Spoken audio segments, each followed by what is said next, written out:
Friends అందరికీ నమస్కారం. Friends ఏపీలో రాష్ట్రం అంతా కూడా షాక్ అయ్యే విధంగా 70 మందికి పైగా డాక్టర్లను డిస్మిస్ చేసిన ప్రభుత్వం.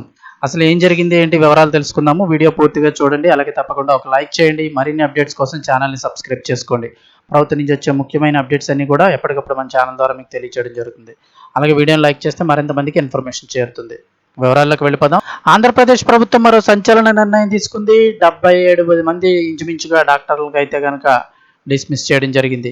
ఎందుకేంటి అని చూస్తే ప్రభుత్వ వైద్య సేవలకు దూరంగా అనధికారికంగా విధులకు గైర్హాజరీలో ఉన్న 43 మంది వైద్యుల అంటే సివిల్ అసిస్టెంట్ సర్జన్స్ పై రాష్ట్ర వైద్య ఆరోగ్య శాఖ కఠిన చర్యలకు ఉపక్రమించింది.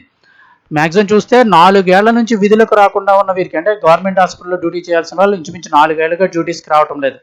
ఎలా ఉన్న వీరందరికీ కూడా నిబంధనలు అనుసరించి సంజాయిషీ నోటీసులు జారీతో పాటు అభియోగాలు నమోదు చేసినప్పటికీ కూడా స్పందన లభించకపోవడంతో వారందరినీ కూడా విధుల నుంచి శాశ్వతంగా తప్పించాలని నిర్ణయించినట్లు రాష్ట్ర వైద్య ఆరోగ్య శాఖ మంత్రి సత్యకుమార్ యాదవ్ వెల్లడించారు. ఈ మేరకు ఆయన ప్రకటన కూడా జారీ చేశారు. గత నెలలో డైరెక్టర్ ఆఫ్ మెడికల్ ఎడ్యుకేషన్ పరిధిలోని బోధనాసుపత్రిలో పనిచేసే వైద్యుల్లో 51 మంది అనధికారికంగా విధులకు దూరంగా ప్రభుత్వ నిబంధనలు అనుసరించి తప్పించారు. ఇదే విధంగా ప్రస్తుతం డైరెక్టర్ ఆఫ్ సెకండరీ హెల్త్ పరిధిలోనూ జరిగేందుకు అవసరమైన చర్యలు తుది దశకు చేరుకున్నాయి. వీరిలో జనరల్ మెడిసిన్, ఆర్థో, గైనిక్ ఇలా ఇతర వైద్యులు కూడా ఉండడం జరుగుతోంది. వీరితో పాటుగా మరో 34 మంది రాజీనామాలు సమర్పించారు. వాస్తవాన్ని చూస్తే 118 మంది పర్మనెంట్ వైద్యులు అనధికారికంగా విధులకు దూరంగా ఉన్నారు. ప్రభుత్వ నిబంధనల ప్రకారం ఏడాదికి మించి అనధికారికంగా విధులకు దూరంగా ఉంటే విధుల నుంచి తప్పించవచ్చు. వీరిపై ప్రభుత్వ నిబంధనలు అనుసరించి అధికారులు చర్యలు ప్రారంభించారు. ఇందులో భాగంగానే 43 మంది వైద్యులను శాశ్వతంగా విధుల నుంచి తప్పించే ప్రక్రియ మొదలైంది. ఈ 43 మంది కాకుండా మరో 34 మంది వైద్యులు సంజాయిషీ నోటీసులు జారీ, అభియోగాల నమోదు అనంతరం రాజీనామాలు చేసేశారు. వీరిలో 15 మంది రాజీనామాలను ప్రభుత్వం ఆమోదించబోతోంది.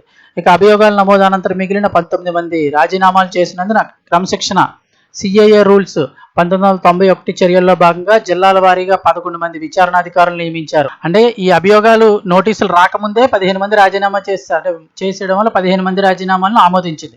ఈ యొక్క సంజాయిషీ నోటీసులు వెళ్ళిన తర్వాత 19 మంది రాజీనామాలు చేశారు కాబట్టి వారిపై అయితే కనుక విచారణాధికారులు నియమించారు. వీరు సదరు వైద్యుల నుంచి వివరణ కోరి వారు ఇచ్చే నివేదిక ప్రకారం చర్యలు తీసుకుంటామని director of secondary health Chakradhar Babu వెల్లడించారు.